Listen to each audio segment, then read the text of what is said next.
at spoiling the all the surprises. I'm always like, I got a surprise, but I'm not gonna tell you, and I end up saying it anyway. So I'm like Hagrid.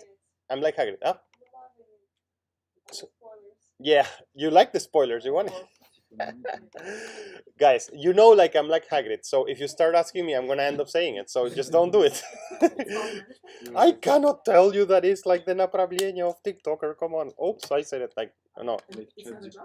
It's a joke. It's not a. It's a GPT. A GPT is a new направление.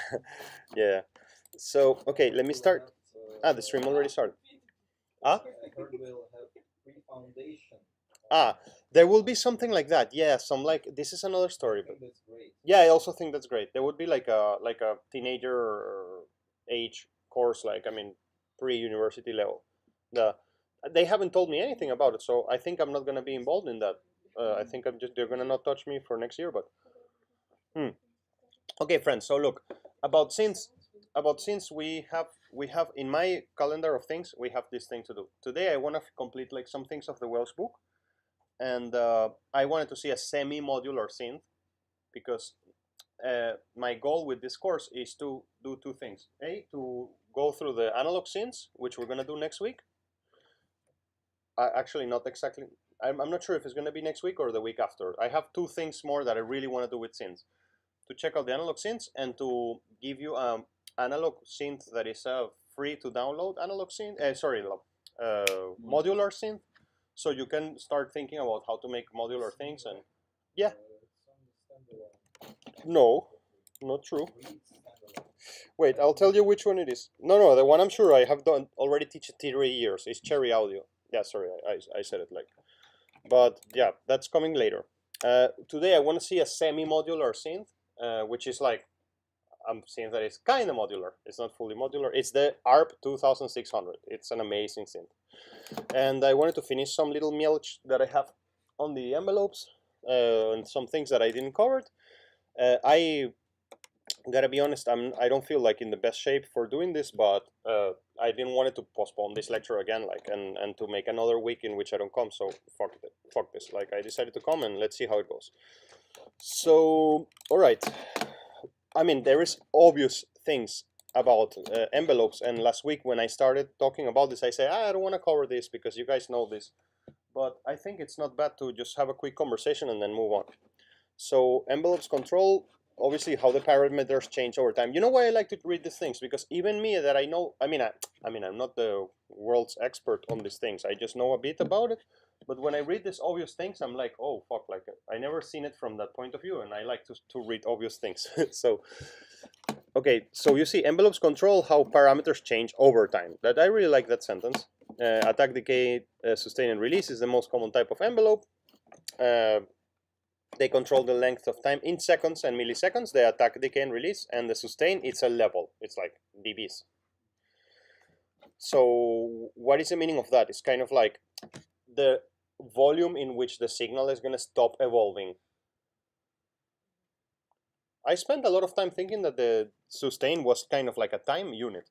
But I mean, I was at the beginning of my career, I was thinking like, sustain is like something like, it's like time as well. Like how long? No, it's just like, it's what decibel your attack is going to end, kind of. So, no?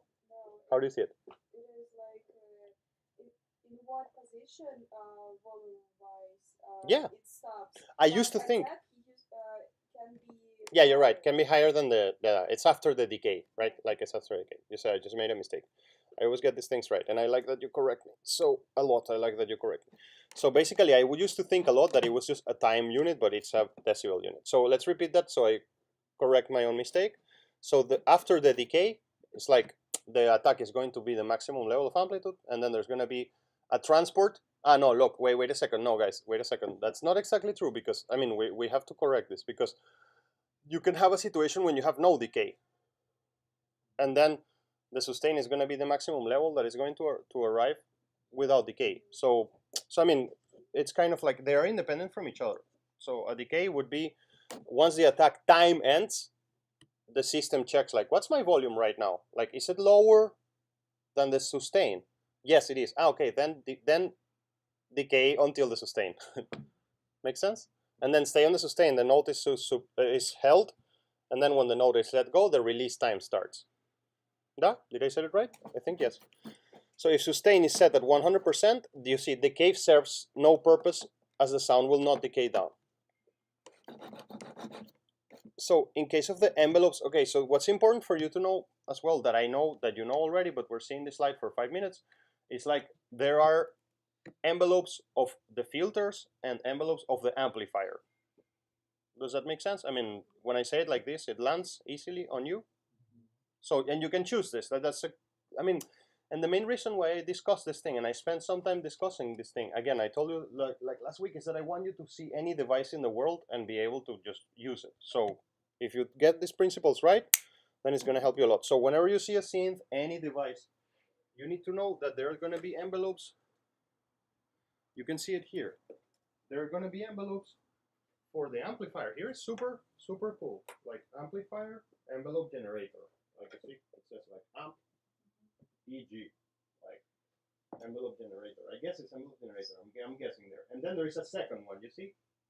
And so that second one, I mean, here it says EG, like what it would be that E, effects or envelope generator. It just says envelope generator. I think like this is it's adjustable. Adjustable, exactly. It's like you can choose where it goes. And that's what I want. All I care is that you guys, because of you, how can we be music producers and arrive to a place and just see a device like this and be like, here, use a preset. I have no idea how to touch this. It's like, obviously we cannot do that. We need to be ready to just at least like kind of like start feeling it and seeing something out of it. So, okay. So you see, in case of the filter envelope, so there are filter envelopes and amplifier envelope. And actually, I remember I was fixing something here last night, and I think I wanted to write this for the future more clearly, like better to say like this, like there are envelopes for the amplifier and the filter. In the case of the amp envelopes, they modify the attack, release, blah blah. Okay, great. In case of the filter envelopes, this is a case. This is a use case. They can be used to control the filter's cutoff field frequency or something like that, and we can use it as well to change the amplitude to make adjustments for the patch. I mean, for given more added character and realism, and of course it. Wait, give me a second. And the filter envelope also behaves like a amplitude envelope as well. I mean, you can kind of combine them together, the envelope filter and the amplifier filter, to give realism to your sound. That's exactly what it's kind of trying to say there. And the amount setting of the filter envelope determines how much the envelope influences the cutoff frequency or whatever. This is in the case of the cutoff frequency. When you see guys like this, you will see that there is always a parameter, which is, this is the LFO rate. Reference. There is always a way to say how much you want the envelopes to affect the signal. In here, I'm not finding it right now, but I'm sure it's there. I mean, we'll see it in another synth, I guess. I just wanted to see it. It could be in the menu, right? Yeah, there is always going to be a system that tells you, okay, I want to modulate, I want to apply an envelope to the amplifier. I want to apply an envelope to the filters. And then you can say, I want this to be wet or dry, this percent. This is the way to see it. So that's really cool. All right, so this is the demonstration, not demonstration, but I mean, I think that you have seen a million times. I mean, about the diagram of how attack, decay, sustain, release looks like. And we got some little conversation about LFOs. So remember that all of these things have inside these little devices that generates frequencies that are oscillating at a certain rate. You sum them together, and then you produce a different kind of frequency depending on how you sum those sine tones. And then you have another situation, which is a hidden oscillator that can do stuff for you. And that hidden oscillator that can do stuff for you is the LFO. And I'm aware we have talked about it, so I just want to jump through this quickly and not spend so much time here. So LFO is low frequency oscillator. It's a modulation source that creates changes in other parameters. So it's like a person moving a knob for you. They can create cyclic fluctuations in pitch. Cyclic fluctuations would mean like a periodic movement, right, of pitch, amplitude, and other parameters. You can add vibrato or tremolo to a patch. You can, let me read these frequencies are typical, yeah, usually they're less than 20 hertz, like these frequencies, kind of, that would be an LFO. So they're kind of inaudible if you connect them to the output. So they can be different type of waveforms, the LFOs. You can have an LFO which is a square. So an LFO which is a square will be an on-off switch, basically. Like imagine that you connect your LFO to your main oscillator, and then you change that parameter to be a square wave, and so now your oscillator pitch will change like yes, no, yes, no, and so it will be t two t two t two t two t two. And if you use the oscillator, I don't know, as a sine wave, that movement will be gradual, for example. So LFO frequency or rate to change the speed of the cycle with frequencies under 5 hertz will give you a vibrato or tremolo. The amount setting control the degree to which LFO. You can also have like a mix. I mean, not a mix, but like how much the LFO will affect a parameter. You can also manipulate that. Correct. And you can also you can also modulate the width. If you're working with a square wave, you can also change how thick or thin that square wave is.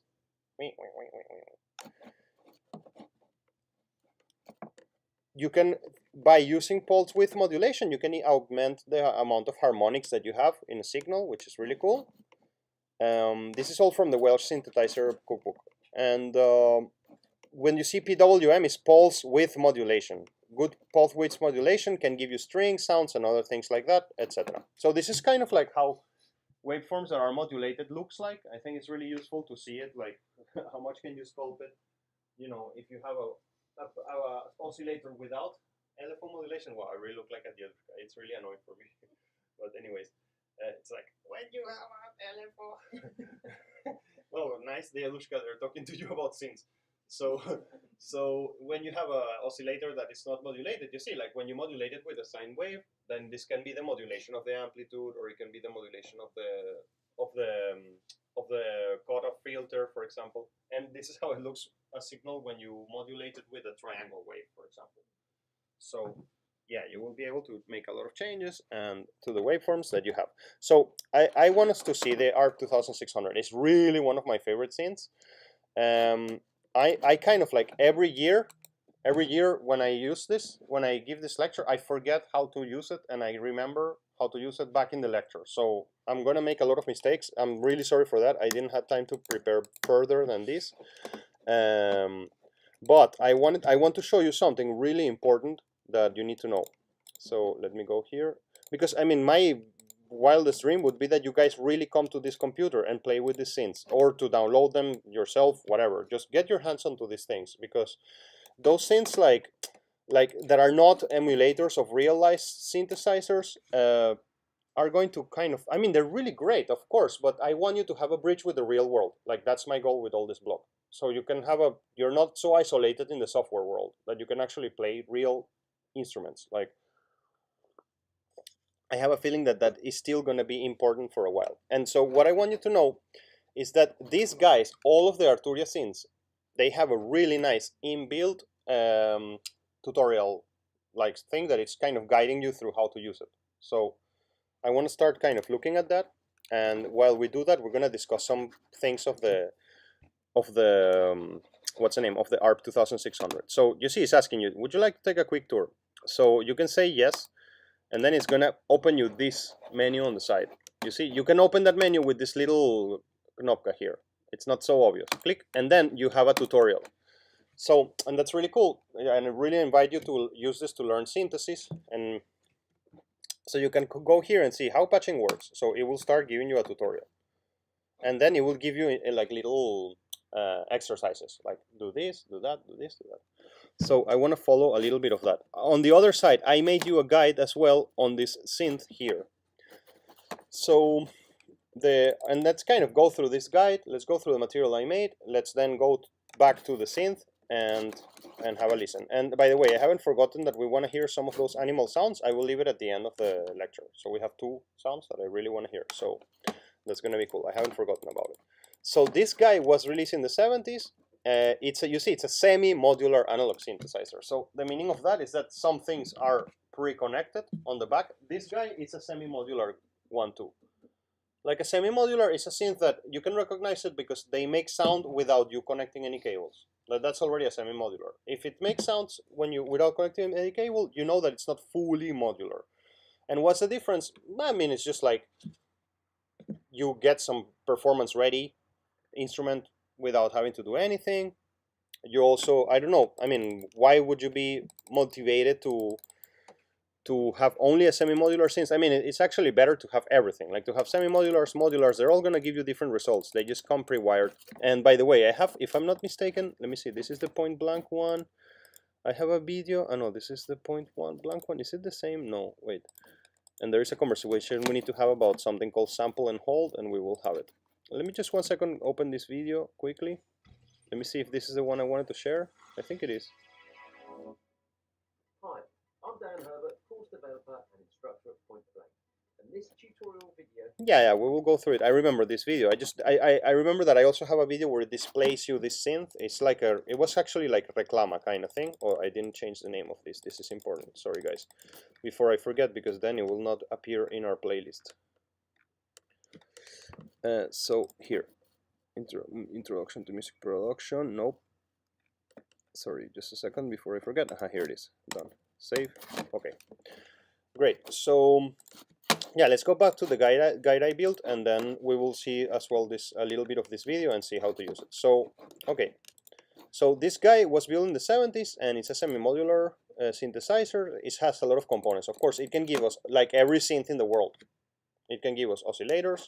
It can give us filters.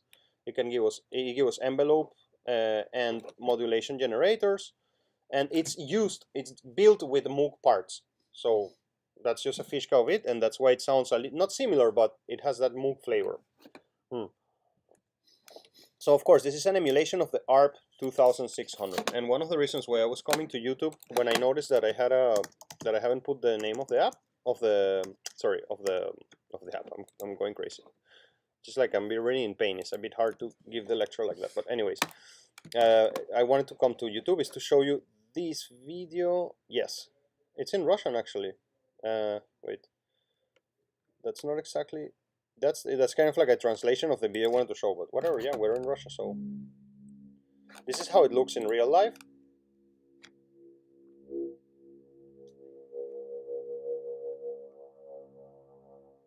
Привет, меня зовут Дэниел Фишер, и сегодня мне выпала честь продемонстрировать синтезатор ARP-2600. Эта версия, созданная компанией Korg, очень напоминает оригинал. У меня здесь прототип и единственная инструкция, которую мне прислали, это мануал оригинального синтезатора ARP, так как они очень похожи.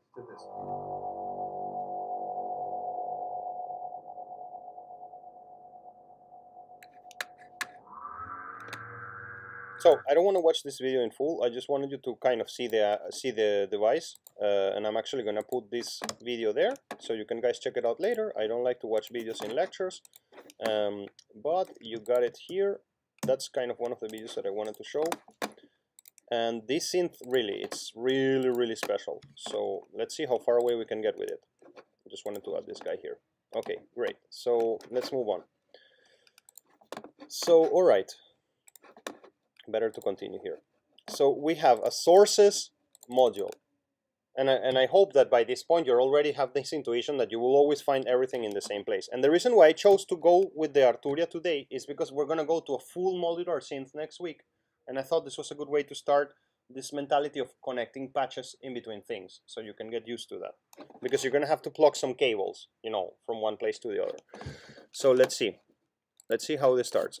I say in my tutorial here that you have a sources module, so it has oscillators. So let's find the oscillators here. VCO 1, 2, 3. Great. So I have oscillators there. Now let's analyze a little bit. What do I have here? And you will see that it's the same, always the same, repeating the same. It's like, Leo, why are we seeing the same lecture all over and over again? Because I want you to develop this intuition. So I have a voltage control oscillator 1 here, and what can I do with it? Okay. I have the changes of the octave of it, right? Just like in the Moog, like +4, -4, etc. And then I can send that voltage control oscillator somewhere, and I can also choose, will it be a square wave, will it be a sawtooth, and I can also, I mean, saying that like have like a frequency modulation control here, and let's just follow the tutorials and follow it slowly. Like again, I already forgot everything, and I'm going to be remembering here with you. And it also has a sequencer, etc. But right now we're looking at this section. We have the voltage control oscillators. We have a noise generator. So let's find it. A noise generator. Where is it? It's going to be, if I'm not mistaken, here. You see? So I have a noise generator, and you see there it has an output. So I'm going to have to connect that little cable somewhere else if I want to use it. It has a ring modulator. We discussed ring modulator slightly last week, and ring modulator is a multiplication of two signals. So if I have 200 hertz, 400 hertz, it's like multiply them between them. So the ring modulator section, it's here, and we will not learn how to use it in a bit. Okay, and then it has a sample and hold module. We will explain sample and hold in a bit, but the sample and hold module is, if I'm not mistaken, here. We will discuss that in a second. Okay, what else do we have here? We have filters. So what are those filters that we have in there? We have a low pass, high pass, and band pass filters. The filters are up here, and you can change them. You see, low pass, high pass, band, notch. And then you have a resonance frequency. You remember already the resonance frequency? And you have a notch. Notch frequency is the place where you're going to make a cut, and then you can fine tune this, like it can give you like a more detailed control on what frequency you're actually cutting. So that's cool. Let's see what else we got here. So we have an amplifier which has a volume knots and output jacks. So let's go and see our amplifier. Voltage control filter. You see, like every time you see VCF is a voltage control filter, VCO voltage control oscillator. VCA is voltage control amplifier. So every time you see VCA, you know what it is. So I have an output, and I have here an output to the ring modulator. I have etc. A whole bunch of functions there, but I'm seeing all these functions, all these sections right now, and I have a mixer here for effects and other details. So I have an envelope generator. So I have 3 envelope generators, one for each filter. So let's have a look at this. It says I have an envelope generator. This is the voltage controlled filters, and here are my envelope generators. So I have up here one of them, and down here another one, and wait a second, envelope transient generator. Well, I guess that we will get to understand the what's the name, the envelopes as we start making sound together, but we have them here. So, and then we have loudness contour and modulation. So this is in the envelope generators, around the envelope generator. So let's have a look at here, and where is going to be the modulation. We're going to see something like LFO. If you see it before me, let me know. I always get lost here. Reverb, chorus, noise generator. Here's the LFO down here, you see? So that's a low frequency oscillator, and you can see it already. I was telling you before, this low frequency oscillator can be a square wave, can be a triangle wave, can be a sine tone, and then depending on that you can change the speed, you see the depth, and also delay. That's really cool that it's some synths have that. It's like a delay would mean that the oscillations start after your impulse, so it's kind of like it waits a bit and then it starts oscillating. So to make some dubs. So okay, and then we have effects. This guy has a chorus. Let's find it. If I'm not mistaken, it's up here. Where is the chorus? If you see the chorus, let me know. Up? Yeah, I remember it up.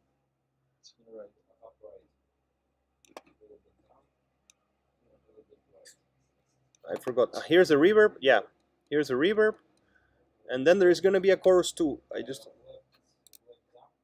Here it is, chorus and delay, and you can MIDI sync it. That's a hack, like I mean, with the MIDI of the project. So that's pretty cool, and that's kind of it about the effects. So all right, I wrote here what's the name? Instructions on how to make a very simple sound from the ARP 2600, but I remember like this video, if we follow it together, it's gonna be really great for us to kind of like build sounds, and then we have also the Arturia tutorials. So you want to develop your music more about yes. in the following video we'll then explain how to recreate these synth sounds. Yeah, it's really great. This So video is really great. The ARP 2600 was a classic semi-modular synth and was first released in 1972. It was used by musicians such as Stevie Wonder. Yeah, okay, great. On, as it's not too complex but offers loads of creative potential. It's fundamentally a 3 oscillator synth. VCO1, VCO2, VCO3. Yeah, we saw it. Filter section here. He just explains it really well, like really. And main output, which also includes a simple reverb. In addition, it offers 2 envelopes, an ADSR envelope and an AR, or tack release envelope. There's a standard LFO down here, which is syncable to your DAW. Great. But the oscillators can also be used in low frequency mode, giving you some more options there. Underneath each section, you find a row of faders, and some of these will allow you to mix the audio sources together, or in some cases, also combine some of the control signals together. Down here, we have a noise generator. In the middle section here, we've got a voltage processor, which allows us to combine, mix, and process signals in a number of different ways. And then to the right here, we have Sample and and hold section, as well as an electro switch, which essentially allows you to flip between different signals. Hiding either side is not something which was included in the original, but we've got here a chorus and a delay unit. And there's another hidden thing there, yeah. There is the tracking LFOs, which gives you 4 additional LFOs, which again can be synced to your host DAW, and you can create your own custom waveforms as modulation sources. Up in this top left-hand corner, we have an external input, so we can actually process incoming audio. You can connect a guitar through the synth, and there's also an envelope and then filter it. We could use the dynamics of any. You can change the envelope. You can then change the envelope of a guitar. In addition, we've also got a ring modulator here, so we could process incoming audio, or actually combine the outputs from 2 oscillators. Lower down, if I just scroll down here, you can see the step sequencer, here, which is basically a 16-step sequencer, or you can also use it. We will use it as 2 8-step sequencers. And then below that, we have the keyboard and various parameters over here, such as portamento. Up here, we've got global sections. We can tune it globally, or also switch from monophonic to polyphonic. So one of the great things about the ARP2600 is there are a number of internal connections, which means you can easily get sound out without patching in any cables. So what we're going to do first is come down to the preset template. Yeah. Let's just choose one os. So the way I did this lecture last year, and I'm gonna do the same, is just to follow this tutorial with this guy, because it's really great. And also we have a tutorial here on the right, but that will teach us a lot about how to use this synth, and not only that, but also about how to use synths in general. So he's telling us, let's go and let's find like one oscillator. Here it is, one oscillator sinus. So we have one oscillator sinusoidal. Wait. So let's see how it works. Great. So what is going on here? Wait, where's the mixer? The voltage control mixer, the weight filter, and the mixer is up here. Wait. What? So I mean, all I'm doing there right now is just like having a connection from voltage control oscillator 1 to an output. So let's have a look at how he goes. So to play the keyboard, we've got a square wave. He chose a square wave. There are no cables patched in. What I'm also going to do is go to the resize window and choose 90%. So it fills my screen. I find myself constantly coming back to this menu. It'd be great if there was actually shortcuts for this. Yeah, but there are. You can all pass. So the sound we can hear is a square wave. That's coming from VCO1. There's an internal connection which goes from VCO1 all the way along here into the filter section. Okay, let's have a look again. So there is an internal connection. I'm gonna be super synchronized with him, so I'm gonna grab here and load the square wave. It was one oscillator square. And so he just told us that there is an internal connection from the VCO1 going all the way to the filter here. Let's have a look. So what am I doing there? This is, look at this. This is the amount of mix of the voltage control oscillator 1. You see? VCO1. Here, that's what this fader is. This is just affecting the volume of the voltage control oscillator 1. This is what I was showing you here is the output master. It's like turning the main volume of your console, you know, of a console or whatever. But you can control each one of the channels here in this moment. It's like the mix, the blend of voltage control oscillator. Look at it, 1, 2, and 3. Notice something, the VCO3 it's kind of, well, this guy, let me just, oh no, sorry, I'm making a mistake here. Wait. So now I'm listening to voltage control oscillator 2. Look what I did here. You see, like I have a mixer here, and there I have no sound. Here's voltage control oscillator 1. This is voltage control oscillator 3. So that's pretty sweet. And that guy right now, it's by default a sawtooth. You see it down here. Like it's like number 1 is a pulse, number 2 is a thinner pulse, number 3 is a sawtooth. So let's continue. So you can see here VCO1 and indicates a square wave.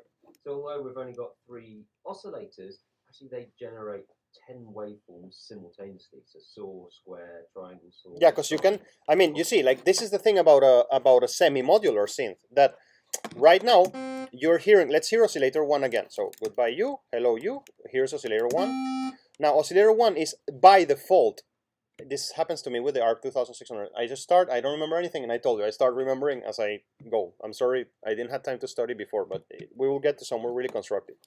You see, the voltage control oscillator 1, it's by default a square, but you can also in parallel send a saw, and you can also in parallel send, I think, a saw or a square wave, like of a different type of square wave. So you see, like, that's why he said that it can output simultaneous many types of signals at the same time.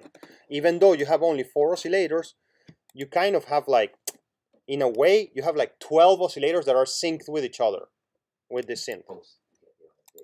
So the sound from oscillator 1 is hardwired, routed through to the filter section here, and that in turn is routed into the VCA. Okay. And at the moment, when I play a note, the envelope is actually triggering the VCA, and then it goes to the mixer. And by the way, let's have a look at the VCA here. So let me see if I do this. I should have, you see, I should be changing the attack of the voltage control filter. Wait, and this is, wait a second.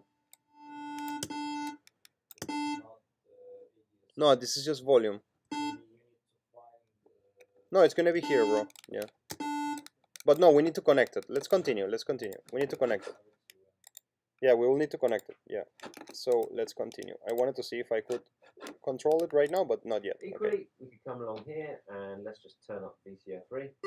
This is, now he's adding 2 VCOs together. That's what we just did together. Okay, and then VCO2 as and well. then add the third. And the parameters for each oscillator are fairly similar. Okay, so we've got an octave setting.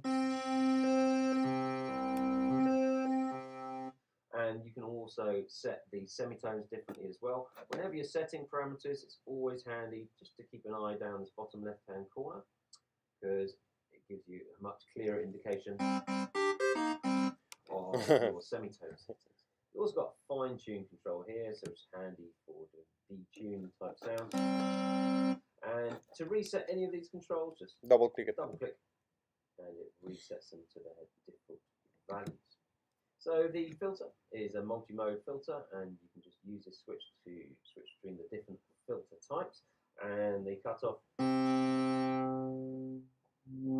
Yeah, I mean that's why when I was moving around with the filter here, I was not getting anything, because I mean this thing cuts under 20K. So if I do this, there's just not gonna be anything. But if I change the cutoff frequency, and I can change the filter type, right? So this is a high pass filter, so it's the opposite. It's like, oh nice, there is a modulation to the filter there. You see? That means that the attack of the filter, let me see. Yeah, you see the attack. Let me just put it. Yeah. So great. So we can control the filter, and here we can change the filter type and choose the frequency. And we can fine tune that frequency. That's really nice. And the other thing I can do, like he was showing you, you can just like fine-tune oscillators, or make a really like a tonky movement here. Okay, great. So let's carry on with him. We adjusted through this slider. You've also got fine tune. Depending on where your filter is set, is how obvious that will be. Yeah. Resonance. And also the resonance, we discussed it already, where the resonance is going to fall. Okay. And with high resonance settings, when you've got the 24 dB per octave low pass filter set, it will actually self-oscillate. And the next section we have here is the envelope section. So the ADSR is hardwired through to the filter as well as the 3 oscillators. So you know what hardwired means, right? When you hear this word, you know what it means. Right. Push this up fully. Rock It's already connected before you connected anything. the cutoff down. Okay, and if I turn that down. So wait, we missed some important information here. Wait. Is hardwired through to the filter as well as the 3. The envelope is hardwired to the filter and the 3 oscillators. Rock the cutoff down. Okay, and if I turn that down, there's no envelope modulation, or if we do this to... Okay, so let's have a look. So my envelope modulation amount can be controlled here. That's modulating the filter in this case. Let me see if I... That's the attack of the filter, you see? And if I do this, there is no modulation of the filter anymore. Like I told you, you can always choose like how much you want the modulation to the envelope to affect your sound. So nice. So how nice they tell you like time, voltage, time about attack, decay, sustain, and release. They tell you time, voltage, time. I really like that little detail there. Okay, so let's carry on. Oscillators. Just open that filter again. Yeah, it's just playing with the The envelope is now modulating VCO1. Look at this, guys. Okay, I'm starting to finally remember everything. So if I want the envelope to affect the oscillator, you see I have here an ADSR, and then I turn that up. And so now what happened is that the oscillator pitch has an attack, decay, sustain, and release. And depending how much, I'm going to just like, it's kind of like a wet dry situation there again, like. And let's see, let's change this 1 second.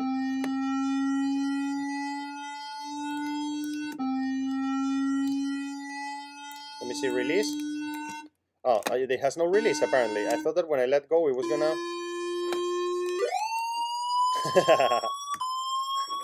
Now we're already in video game, 80s video game territory. It's like car games, you know. Like old car games. Wait, it would be like... Yeah, that was... And then you change gears. And then you... Yeah, okay, so... The previous one sounded like an ambulance. It's like an ambulance from some psychedelic cartoon or something. So anyways, okay, what are we seeing? What are we seeing there? We have the envelope of the oscillator, and we can control the envelope of the filter. And here it is, like I can say how much it will change. Wait, let's just go up here. This is what we're seeing before. I can increase the resonance. And now, wait, let me just change this. I want this to, now the filter is going to have a slow attack. Let me just put it faster. Why are you doing this to me? It should be working already, sorry for that. Don't know what am I doing wrong here. I mean, I'm going to control this, okay, that's great, but I want to control the filter. Ah, there it is, sorry. So there it is, it's opening slowly. The cutoff frequency basically is opening slowly, and here it would be slower, right? So then I can add oscillator 2, and then I can modulate the oscillator 2.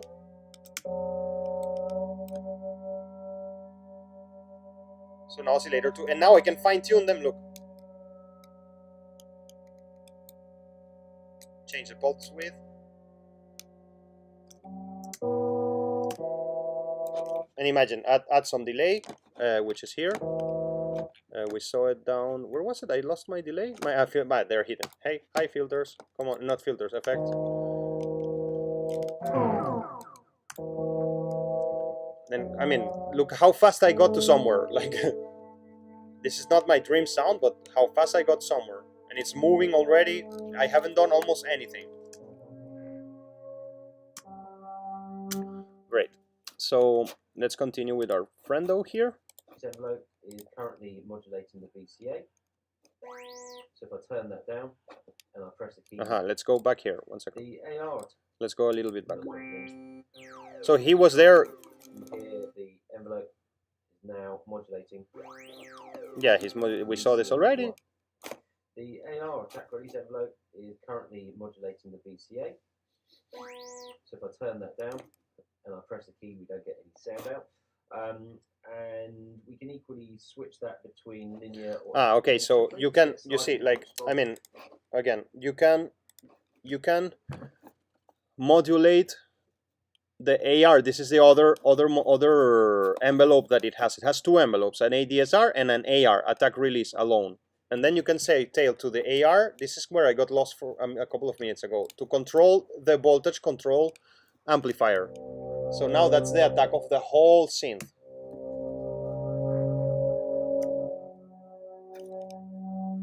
I kind of want to go back. Well, I'm gonna leave the sound that I have. But now this is, you see, like, and if I turn this down, there is no sound because it's I kind of like disconnect the path of the signal. If I don't want this to have an attack or a release, there it is, my release time. That's where I was confused. And now here, look, the envelope. Here it is. Wait, the envelope controlling the filter. Yeah, there it is. Okay, now imagine, that's what I wanted to have. I wanted to have a control of the attack of the whole synth and attack of the filter at the same time. That's what I was looking for. So there you go. How can I change that? Just getting rid of this, like doing this makes the envelope filter work on the amplifier. Turning this down or up makes the envelope filter work on the, the envelope working on the filter. Like we discussed earlier, there you can do filter modulation envelopes on the filter and on the amplifier. So, okay. You'll find exponential gives you a slightly tighter response to the envelopes. In the output section, we can actually bypass the VCA, and this can be quite useful for when you're kind of designing sounds, you don't have to keep triggering your keyboard. I mentioned about the reverb earlier. So it has a reverb originally. So great, we have a reverb unit right there in the corner. So here it is. Wow, we got far away so fast. And I had added a delay. I'm going to remove the delay. Nice. Really nice reverb. And look at this. You can, it's very quirky, but you can choose like, okay, I want the reverb to be very loud on the right ear.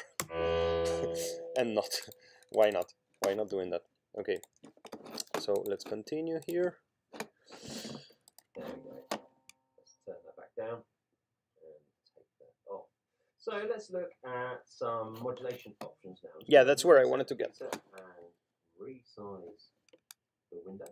So let's go back to our square oscillator here. One oscillator square. There it is. And what we're going to do is route the square wave from the LFO.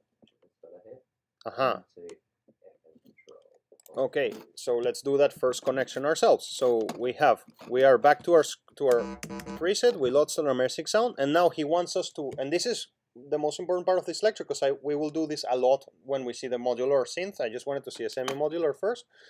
So we're gonna grab this guy and connect it to the voltage control oscillator 2 here. Wait, let's have a look at that. Oscillator 1. And the other thing I'm just going to do is just disconnect the mod wheel. So right now, how it was connected before is that the modulation wheel, which is, you know, usually your keyboards have a little modulation wheel here. The modulation wheel is affecting the LFO. Like, I mean, it's giving you a vibrato on purpose, so he disconnected it. So how do you disconnect things? You just throw it like that. You can grab this guy here. Here. To VCO2? Huh?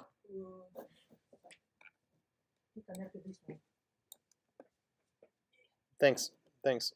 it's just like the difference will be that he is connecting it to an LFO that is a square, and I was connecting it to an LFO that is a triangle. Let's just follow him, like, and so we have the same sounds and stuff. So let's go and see what's up. So depth, and let's just turn up this fader here, so we hear the sound without me having to play the keyboard. So what that fader does, that's what he was saying before. He mentioned it, but we didn't hear it. It's like it bypasses the keyboard, so you can hear what's happening. You can hear what's happening when you don't touch the keyboard even, just so you can work on your sounds. Like, and if I disconnect here, the modulation will go away. Oh, that was not expected. I was really expecting that to be like that. Let me just go back again to my preset. So if I turn this up, yeah, that's what I should have. I guess I did something wrong. And then if I grab here the LFO and I connect it here, and I increase the modulation, I should be getting something. Let me just, he disconnected this. Wait, okay. Let me just grab this and this reconnected out. Wait. So I started some modulation there that I don't know where it's coming from. Let me just switch it off. Let me see if it's a glitch or if it's me, the glitch. Harp. Nope, I guess it's me. Let's just reset it. So let me just turn this up. Yeah, okay. Just have a look here at what's going on.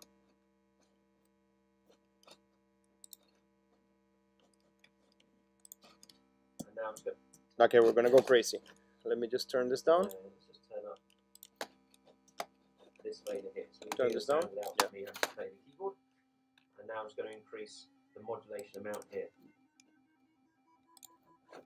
Okay, so this is Stop. modulating VCO. Wait. I didn't got it. Something is weird in my setup here, and Let's just turn up this fader here, so we hear the sound without me having to play the keyboard. I really don't understand. Now I'm gonna Something is increase weird, and I don't the understand why. modulation amount here. Let me try it in another way. I think I have an idea on what could be wrong. Wait, let me try it another way. Let me just go back to our oscillator square here.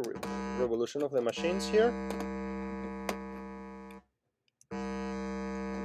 And so if I grab my LFO and I put it here. Wait.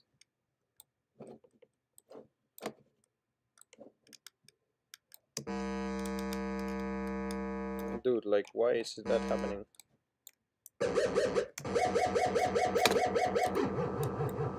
I'm getting an extra modulation that I don't want. I'm sorry, this is just unexpected. Huh? Turn down the vibrato depth. That was the problem. And now if I want to the vibrato depth was in full, like, so there was a vibrato hardwired. So vibrato is an automatic modulation of the oscillator of something. So of the pitch of the oscillator. So now we can get where I wanted. So there we go. So now you see I'm changing the pitch of the oscillator at what rate? At the rate of the LFO. If I want it to be super fast.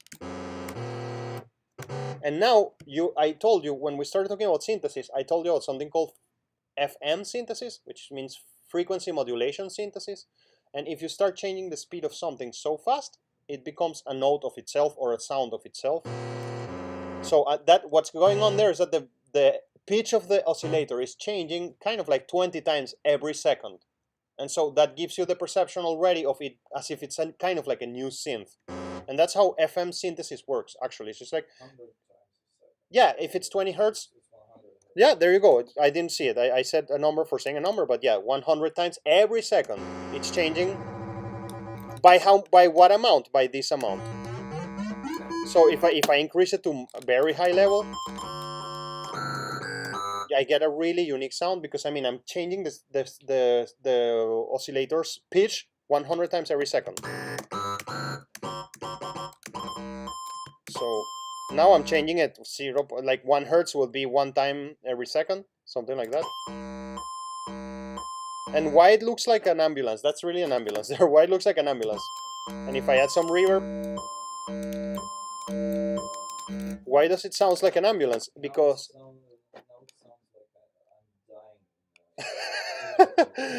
now it's like you're dying in the ambulance. So because the LFO it's a square, and if I change the LFO to be a square and not be a square, and I change it to be a triangle wave, wow, I was not expecting. Yeah, now it's a triangle wave, right? So it's kind of like wow, wow. And I can change the amount and the speed. So now we have that's frequency modulation again, like FM synthesis. So remember, oh, I don't hear any more voltage oscillator 1 because I just turned it down here. This is the path towards the mixer, right? And then imagine that I add oscillator 2. And oscillator 2 now it's not modulated, you see? And then what if I want to modulate also oscillator 2? Well, I just grab this guy here.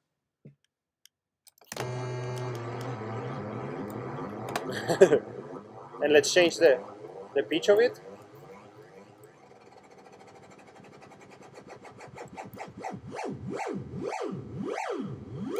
Great. I mean, we can be here all day doing this stuff. I just love doing this. All right, let's see what else he has to tell us. Okay, so this is modulating VCO1 with a square LFO. We can change the rate of this LFO by grabbing the LFO speed. We did this already. Okay, now we get some Chiptune. Chiptune kind of sounds going on. Any section which has some form of clock on it, like the LFO, you'll typically find a little MIDI button here. Okay, so that's really cool. Corner, as I'm adjusting that, that's in hertz, switch it to MIDI, and then it gives you a tempo value. This is actually related to a quarter note beat. Okay, so when it's at 1, then that should be a quarter note LFO. And it will sync to your DAW, that'll be an 8th note. Yeah, we described this on already. The original trying Oi. to get this cable. Sorry. Move into the realms of frequency modulation, and it will sync to your DAW. Yes, there is. Or whatever.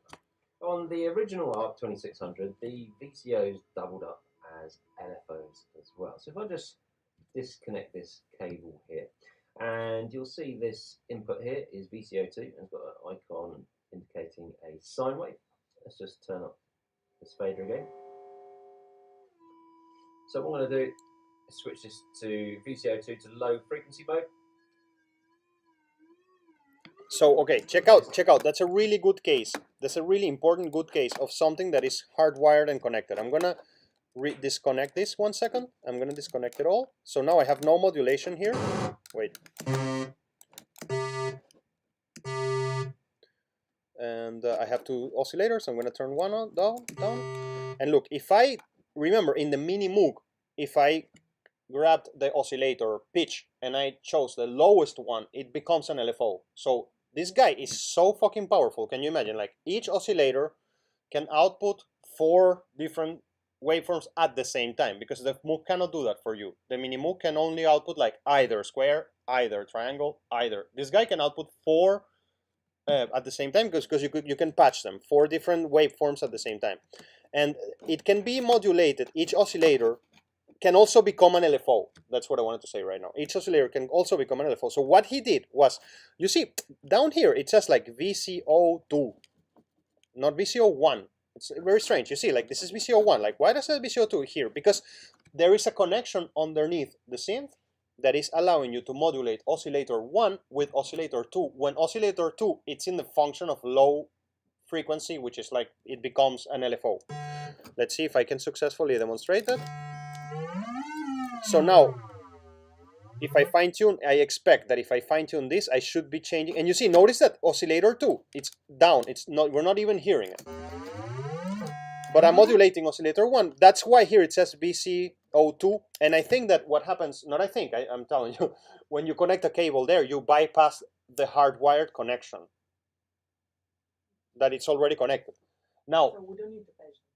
you don't need to patch them.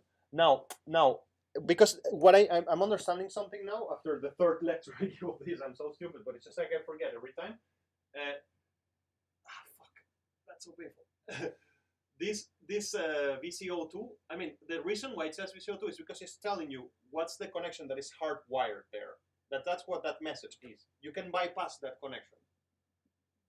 Like it's telling you, listen, bro. Like if you don't want oscillator 2 when it being in low mode to affect oscillator 1, connect a cable here. That's kind of what that labeling means. Let's hope. Let me see if I'm right. And now oscillator 2 is not anymore. Let me try this. And if I disconnect this, what happens? It doesn't affect it. I thought it was going to affect it. Huh? This is number 4. Thank you. Thank you so much.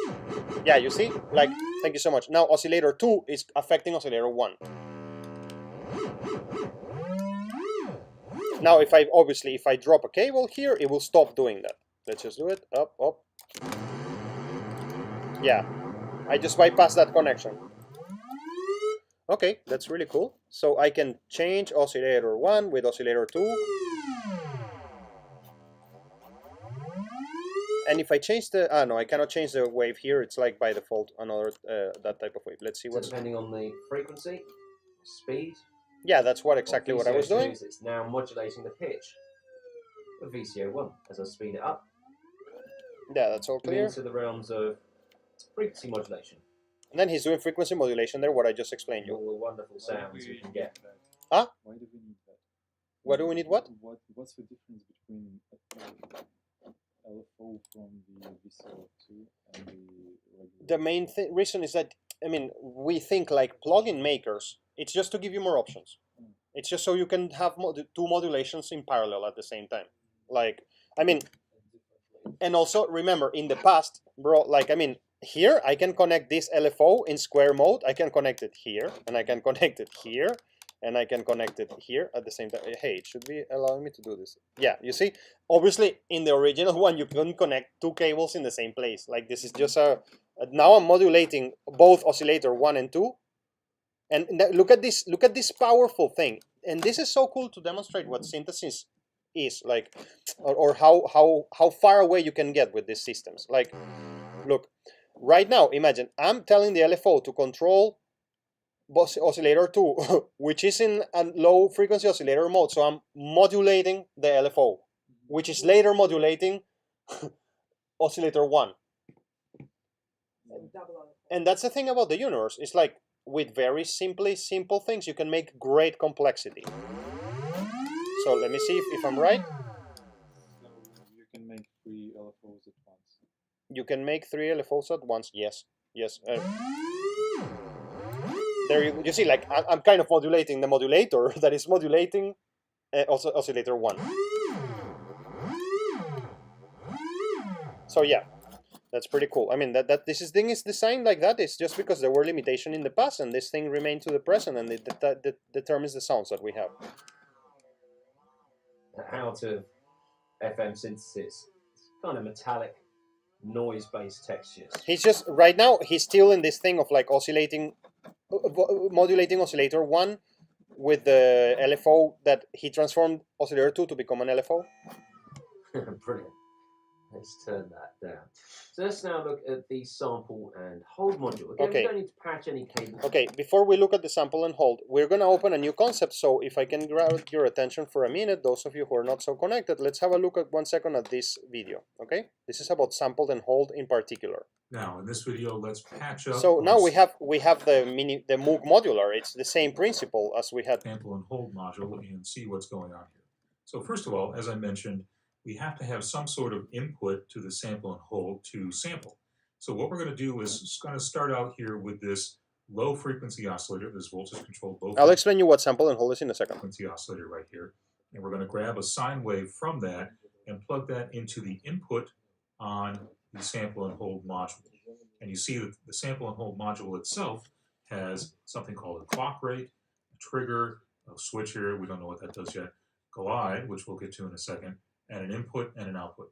And this is designed to work specifically with control voltages. It generally works in the control voltage range, although it can do stuff in the audio range as well. So what we just did was take a sine wave, a low frequency oscillator sine wave, and plug it into our sample and hold module. Now what I'm going to do is take the output of that sample and hold module and drag that over to the frequency modulation input on our oscillator here. So what we just I'll have explain in a done minute. is create a control voltage chain here that is going to be adding a control voltage of some sort, we don't really know what that sounds like yet, to the oscillator that we are outputting. So let's just play that and see what happens here. Well, that's kind of interesting. I'm not playing those notes by any means. I can't play that fast. So we're getting basically a kind So of... I think here's where he explains it. In this diagram, we have a sine wave. So he's going to explain now what sample and hold is. That's what I wanted. And the sine wave, this is our familiar waveform display that we've seen before in previous series at any rate. And what we're seeing here is a chart or graph of the changes in amplitude over time. So in the vertical domain here, we've got amplitude and an amplitude over time. And in a normal sine wave, if I take, here, let's just, in fact, we'll bypass this. I'm going to remove this connection here. I'm going to disconnect this connection here. I'm going to take my sine wave and I remind you, we're discussing the topic of sample and hold, what that means. plug We'll it see it in a straight second. into the... So when you modulate straight from an LFO to an oscillator, that we're controlling here, and you'll get exactly what you expect. the oscillator is just moving around, That oscillator and it's changing the up and pitch. down according to the shape of the sine wave. Let me remove that again and reconnect this to our sample and hold. sample and hold module. And we play that again. Now there are A these series of steps, right? Mm-hmm. So what's happening is, again, referring to our diagram here, is that the sample and hold will, at a particular clock rate, which is set by the clock rate up here. So imagine you have an oscillator frequency, and then you have a clock. The clock is isolated from the oscillator frequency, from the whatever it's happening. It's like a clock that is just ticking, tick, tick, tick, tick, tick, tick, tick. And so you feed this clock a sine wave, and then the clock is like checking what's the frequency of the LFO in that moment. Like imagine you're an LFO, okay, and Liana is a oscillator. And so if I connect you straight to Liana, then Liana starts oscillating. Wee, wee, wee, wee. Now I'm a sample and hold system. So I have a clock in my head, and I'm like, and you are an oscillator, and then now we're gonna connect you through me, and then I connect through Liana. And so when every tick, I will be measuring what frequency are you in. And then I will tell to Liana, this is the frequency that the oscillator is gonna be based on that clock. I'm like, sample, what's that number? 4. Okay, your number is 4. Sample and hold. It's gonna be more like that, exactly, depending on what, because you see, there are 2 factors there. The frequency at which you are oscillating and the speed of my clock. So if my clock is slower than you, then I would be like, imagine, I sampled here, O, E, O, and so I get these steps going on. So that's what a sample and hold module is doing. It's like listening to an LFO, checking based on a clock what's the frequency that it was, and sending that frequency to somewhere. For what? To do something. You can, I mean, why do I say it so generically? Because that's why synths are modular, so you can do different things. Also be changed with other things, but essentially it does a clock rate, which means that it is Well, I think that that's sample of the sine wave's amplitude, the sine you see, it's a sample of the sine wave's amplitude wave's value at a particular time, at a particular time, and it's going to hold at that value beep, beep, beep, beep, until beep, beep, beep, it gets the next clock tick. So let's say our So okay, now we got sample and hold, and so let's go back to our friend here and see the sample and hold module in the ARP. Generator over here. So what I'm going to do is going to turn up the filter on that, and also He's already in the noise generator. Okay, let's see the sample FM and hold. synthesis. It's kind of metallic, noise-based textures. Brilliant. Let's turn that down. So let's now look at the sample and hold module. There you go. Again, we don't need to patch any cables in, as it has its own built-in clock. It's basically a square LFO, and it automatically samples the noise. You see, it's automatically sampling the white noise, which is really crazy. But what is white noise? It's all frequencies at the same time. So if you put a clock and sample a white noise, sometimes it's going to pick a low frequency, sometimes it's going to pick a high frequency. It's kind of like sampling a random number, in a way. It's hardwired to sample the... It's unpredictable. It's random. It's hardwired to sample the noise. Generator. Okay, this is the noise generator over here. So what I'm going to do is going to turn up the filter on that, and also, importantly, the level. Okay. The sample. So okay, let me follow him a little bit here. So I'm gonna go back to our oscillator square here. I know. I'm aware of that. Yeah. yeah, I mean, this video is soon to end, so I just want to see if we can see it all, or we'll see. We'll see where we get. But thank you for reminding me. So now, if I turn this up and up, I just turned the noise up. Why don't we hear it? Because, you see? Oh, sorry. Well, I woke you up there. Why don't we hear it? It's because of that. So now, let's see. I think I have to patch something in there as well. So let's see what's up next. Hold module comes in here. Ah, yeah, there is a sample and hold. Sorry, I forgot to turn it up there. I always forget this with the ARP. So here's sample and hold, you see? So I have a situation in which the sample and hold module is asking the noise, what's your frequency right now? And that frequency is being fed into the oscillator 1. Now, of course, I can connect, if I'm not mistaken, I can connect an LFO there. Well, that was not how I wanted, but yeah, it didn't work. Let me see it. I think there is a reason why I failed here. Let me try here. Ah, wait, by the way, this needs to go down. And let me just see this. Well, okay, I failed. Boo. Let me disconnect this.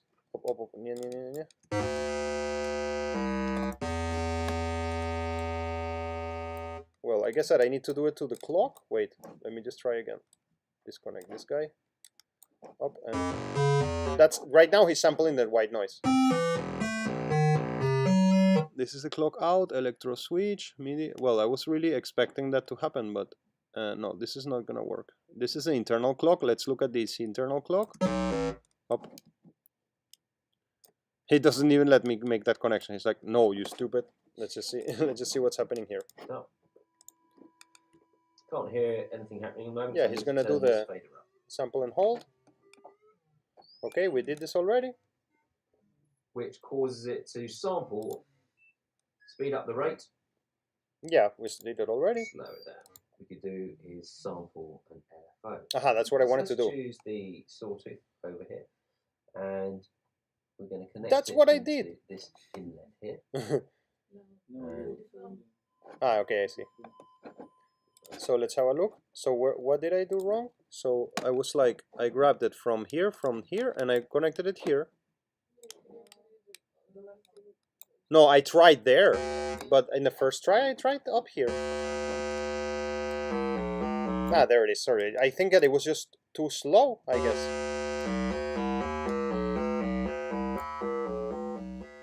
So there you go. I'm like using the sample and hold module. And I think that no, this is the rate of the clock of the sample and hold.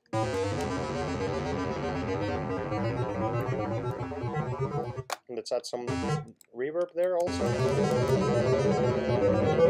Nice. So then if I add a second oscillator, I'm gonna have to modulate it too, so I can modulate it with the sample and hold. You see, sample and hold out here.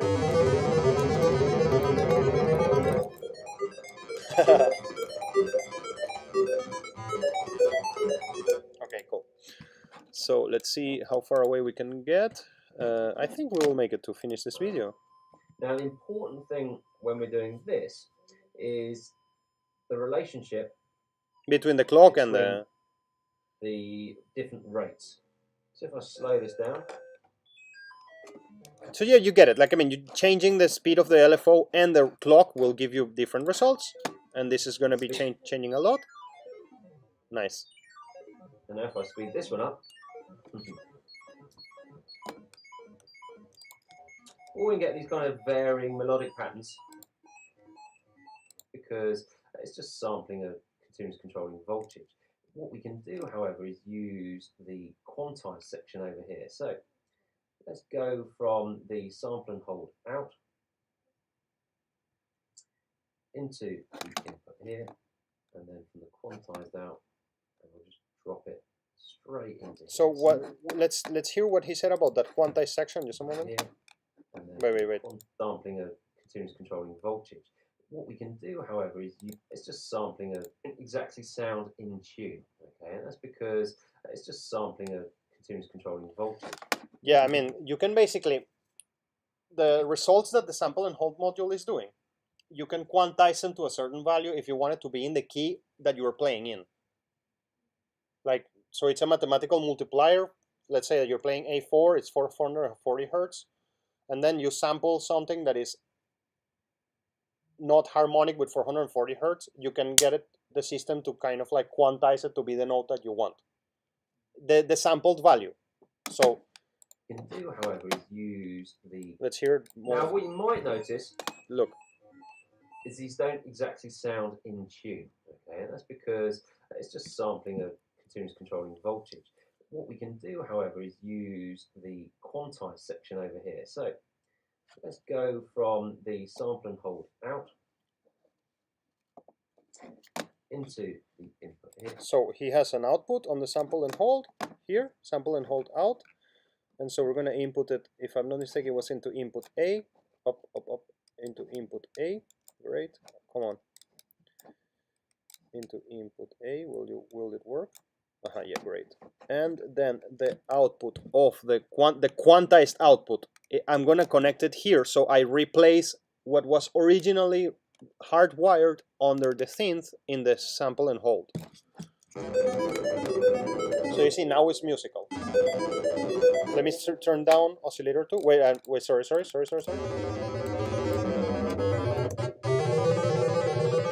It's like, let me switch off the reverb. I mean, you don't see what I'm playing a note. Do we agree? That is, let me remove this control. Let me see. Yeah, it got synchronized with the pitch that I am now trying to play.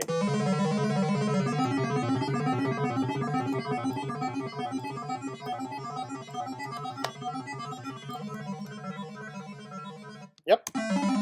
So that's a quantized output of this guy. Here, and then from the quantized out all the way to here. That's what we just did. straight into here. So now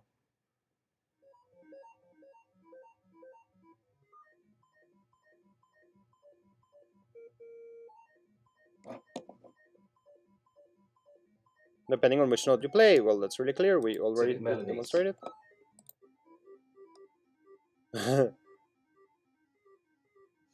small adjustments can have quite a significant effect. The other useful thing we could do as well is actually use this clock from the sample and hold to trigger the AR envelope. Just need to switch this down here. Just turn it down a bit.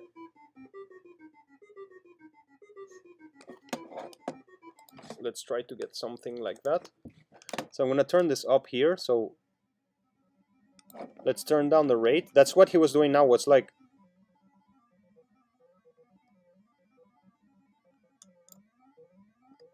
let me change the speed of the clock. So right now, imagine what I'm doing. Like I am just to recap, I am telling the LFO to, I'm sending the LFO to sample and hold. So sample and hold grabs a value, and then that value, it's being automatically, mathematically put in relationship to the frequency of the note that I'm playing, and that is modulating the pitch of the oscillator 1. And wait, let's go up here again. And for a moment, wait a second, I just absolutely forgot what I was doing. For a moment, I just got distracted explaining that, and we were moving towards, wait a moment. Yeah, I remember, sorry. We wanted to see that we can use that clock for something else. We can use that clock, like you see, like here you're telling to the attack and release module, like, who is your trigger? Is the keyboard, and you can change that. So it's the sample and hold, you see? Down here.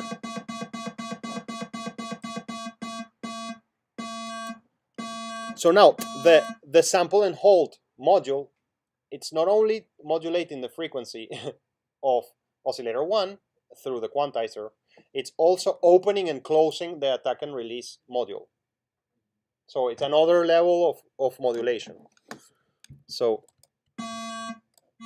and then I can change the attack of it. the release. So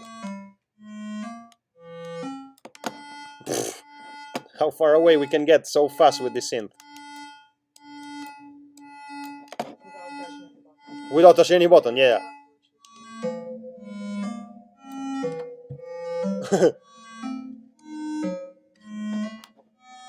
That's because I'm also modulating the attack here.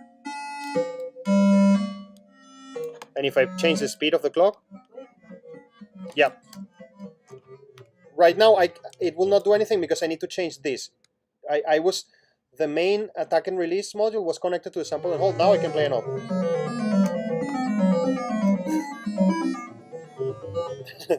and this guy right now it's in polyphonic mode, so I can only play one note. Okay, let's have a listen. Let's have a listen to those. Let's have a listen to those sounds. Let's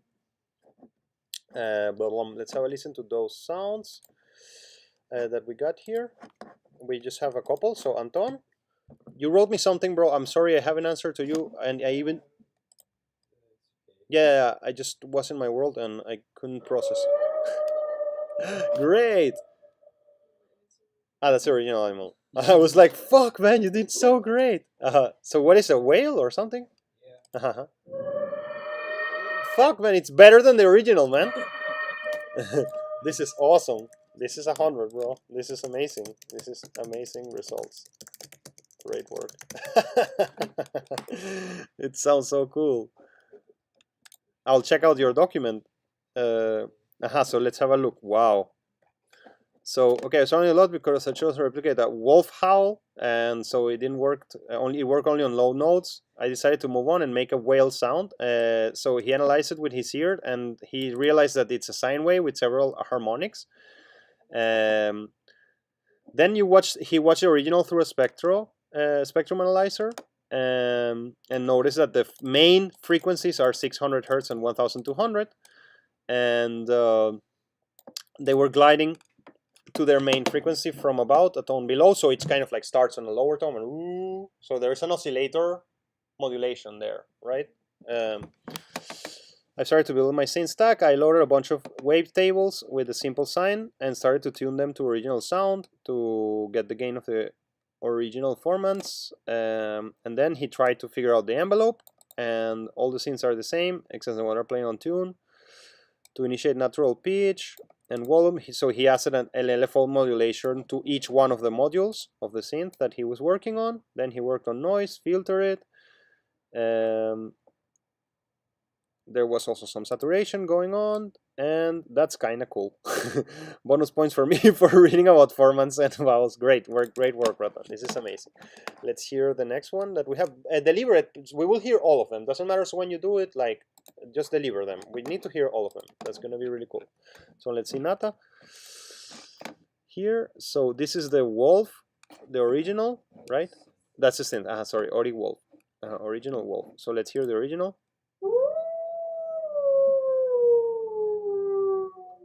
Okay, and let's hear the synth one. Nice! It's so good! And you made the second wolf more far away. I want to give you 1,000 points, but I can't.